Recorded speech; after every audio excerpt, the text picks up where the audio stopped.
said, clearly, Malaysia having 15 attack points, add to the 6 errors of Ateneo, you can do the math, 21 points kaagad yan, That's easily. right, that's right. For Malaysia, and Ateneo, only 9 attack points. Talagang nakita mo, naguluhan ng Ateneo on that first set.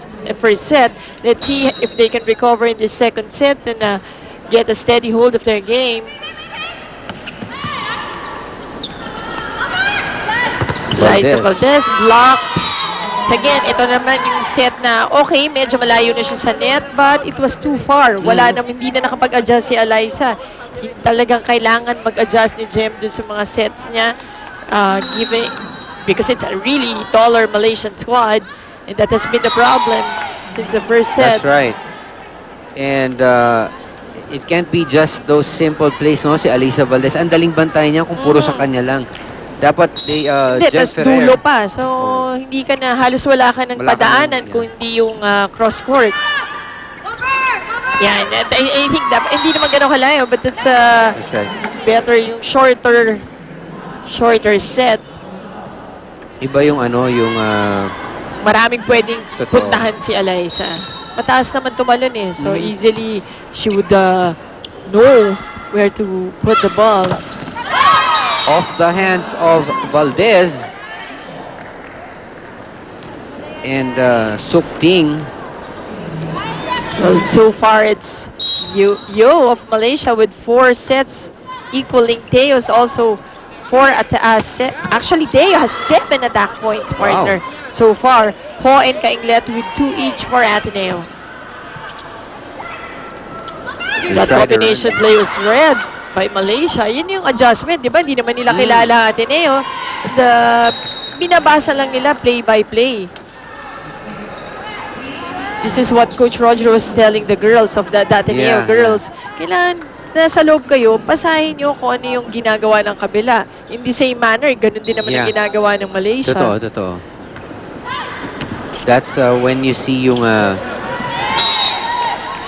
IQ nga, yung sinasabi natin, no? Yung paano ba yung chord sense mo when you're inside? To figure out the tendencies of your opponents. Shakies, if it's fun, family pizza, it has got to be shaky. Diba, basic dyan. Kanan ba to? Kaliwete ba? That's one, of course, the very basic. From the back row, that is inside, right on the line. Beautiful hit by Teo once more. Now with 8 attack points to her name in this second set. And it didn't look like a back row attack from how that ball crossed the net. Poor first ball resulted to the error by Ateneo, so they give another point to the Malaysian squad. 6-2. Nice serve. Now it's a free ball given to Malaysia. Off speed. Jem was right there. They go back to Valdez with a cut shot. Yeah, and Valdez should adjust the angles, the height, diba? The quickness of her spikes. And Valdez on your screens, still in the front row with Ariel serving. Again, a nice serve coming from Ariel Patnongon.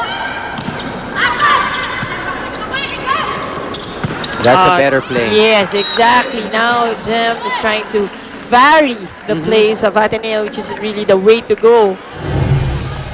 Totoo yan. Yan, hindi pa alam na Malaysia yung play niyan. That's why they were able to score this one. Huling-huli yung blockers ng Malaysia. Ganda. Double quick play. The Malaysians didn't expect that. Ariel with a serve.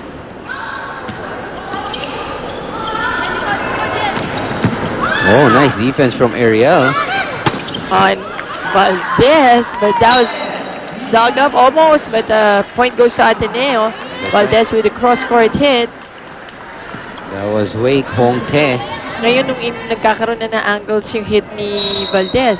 Naiiwas na sa block. Yup. Ito yung gusto makita ni Coach Roger. Yung adjustments. Nice short serve from Ariel. She picks up that first touch. They go back to Valdez. Free ball for Ateneo. Let's see. Will it be another double quick play? They go to Valdez off the block of Tien. Like one. To Tio. Good save there from Valdez. Great underhand set by Oh. Ferrer. Chance for Ateneo. Again, the defense Yung of block. Nandun Malaysia. lagi yung block. Finally. Sipag. Ito yung movement na gusto rin makita ni Coach Roger sana on the other side. Ito sa side niya, sa Ateneo. Teg getting that point, hitting it off the block. That was a long rally. The longest so far of the match. 7-5. Te serving. Daga by Lazaro. Medyo hindi napuruhan ni Valdez. Another one of those quick plays from Z.